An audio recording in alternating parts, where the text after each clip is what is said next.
এই গাছ থেকে সব তরমুজ পেড়ে আমাকে হালকা করে দাও, তবেই আমার শান্তি।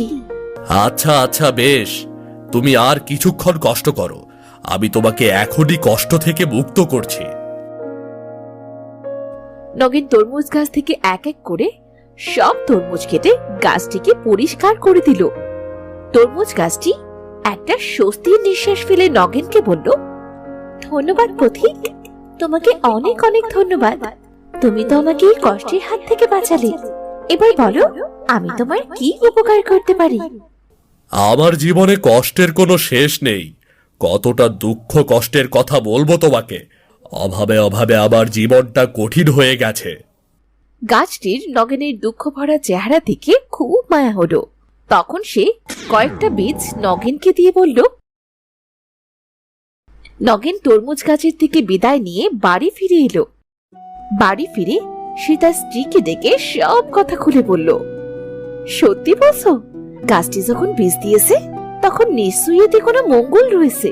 আমাদের তো তরমুজ গাছ লাগানোর তেমন কোনো জায়গা নেই, তাই এই বীজ ঘরের পাশে লাগিয়ে দাও, বড় হলে সালে উঠিয়ে দেব। বেশ বুদ্ধি গিন্নি তোমার, বেশ বেশ, চলো তাহলে তরমুজের বীজগুলো লাগিয়ে দেই।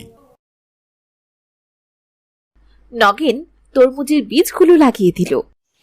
একদিন, দুদিন, 3 দিনের ভেতর তরমুজ গাছটি বড় হয়ে নগেনের চালে তরমুজে ভরপুর হয়ে গেল।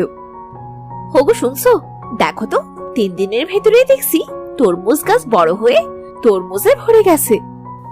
গিন্নি, কি যে খুশি লাগছে তোমাকে বলে বোঝাতে পারবো না। আজই তরমুজগুলো হাটে নিয়ে বিক্রি করে জমিদারের সব ঋণ পরিশোধ করে দেব।